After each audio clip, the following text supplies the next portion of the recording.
Hello po sa inyong lahat mga ka-crypto. Ako po si Pinoy Crypto Trader at sa video na ito ay pag-uusapan po natin ang kontrobersiyang kinasasangkutan ng dating Binance CEO na si Ginoong Changpeng Zhao or ZZ. Yan, isa pong simpleng asong pinangalan ng broccoli ang naging sanhi ng malaking kaguluhan sa crypto community. Pero paano nga ba ito nangyari? Ano po ang papel ni Ginoong ZZ sa kontrobersiyang ito? At higit sa lahat ay paano po ito makakaapekto sa atin bilang mga Pinoy crypto traders at investors? Kaya yan po ang siyang ating alamin sa video na ito. Pero bago po tayo magpatuloy ay nais ko lamang po munang bigyang linaw ang aking disclaimer kung saan ang nilalaman po ng video na ito ay hindi po ito isang financial advice. For education and information purposes lamang po ang layunin nito. Ayan po siya, ang ating nakikita rito ay ang dating Binance CEO na si Ginoong Changpeng Zhao or ZZ.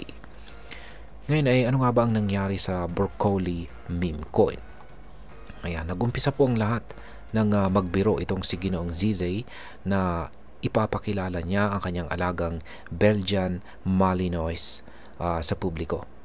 Sa hindi inaasang pangyayari, ito ay nauwi sa isang hype na nagbunsod sa paglikha ng napakaraming broccoli theme meme coins sa iba't ibang blockchain platforms gaya po ni Solana at ang Binance Smart Chain mismo.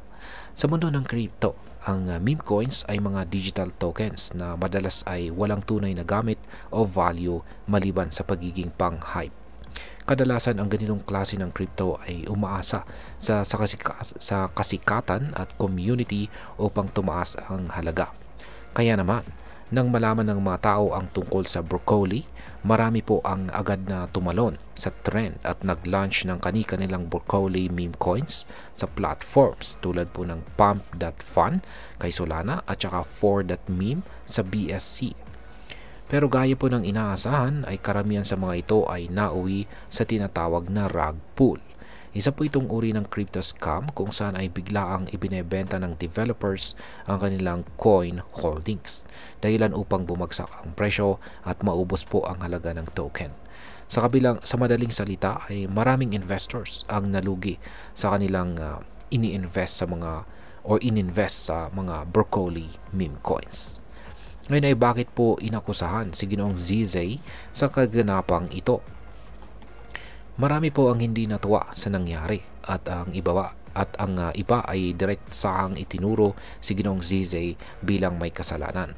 Isang crypto analyst na kilala bilang Crypto Zen Master sa X, yan dating Twitter, ang nagsabing ginagamit lang ni Ginoong ZZ ang hype upang buhayin ang BNB network. Ayon sa kanya, ginagawa ito ng Binance founder kahit pa ang kapalit ay ang pagkalugi ng maraming traders. Ayan, sa kanyang depensa ay sinabi po ni Ginoong ZZ na wala siyang planong gumawa o magpatakbo ng anumang meme coin at idinagdag pa niya na zero experience siya pagdating sa pag-create ng ganitong klase ng crypto. Dagdag pa niya ay inakala niyang ang memes ay kusang nabubuo sa community at hindi dapat kinokontrol ng isang tao o kumpanya. Ngunit hindi lahat ay kumbinsido sa kanyang paliwanag. Marami ang naniniwala na bilang isang influential figure sa crypto space, dapat naging mas maingat siya sa kanyang mga salita at kilos. Dahil sa kanyang post, napaniwala ang maraming traders na maaring maging malaking oportunidad ang broccoli meme coin. Kaya naman marami ang tumaya ng kanilang pera na kalaunan ay nawala rin. Ngayon ay ano po ang epekto nito para sa atin bilang mga Pinoy crypto traders at investors? Ayan, may mga ilang mahalagang aral po tayong matutunan sa isyong ito. Ayan, una ay huwag agad tayong maniwala sa hype. Ang mundo ng crypto ay punong-puno po ng hype at speculation. Hindi porket may isang sikat na personalidad na may nagbanggit tungkol sa isang coin na nangangahulugan na magiging successful ito, ay wag po natin agad itong paniwalaan. Pangalawa ay maging maingat po sa meme coins. Ang meme coins ay madalas na mataas ang volatility at wala pong malinaw na utility or gamit. Bagamat may mga sumisikat na meme coins tulad po ni Dogecoin at Shiba Inu, karamihan sa mga ito ay panandalian lamang. Pangatlo, ang FOMO or Fear of Missing Out. Isa sa mga dahilan kung bakit maraming nalugi sa broccoli meme coins ay dahil po sa FOMO. Dahil sa takot na mahuli sa isang opportunity, maraming traders ang nag-invest ng hindi muna nagre-research.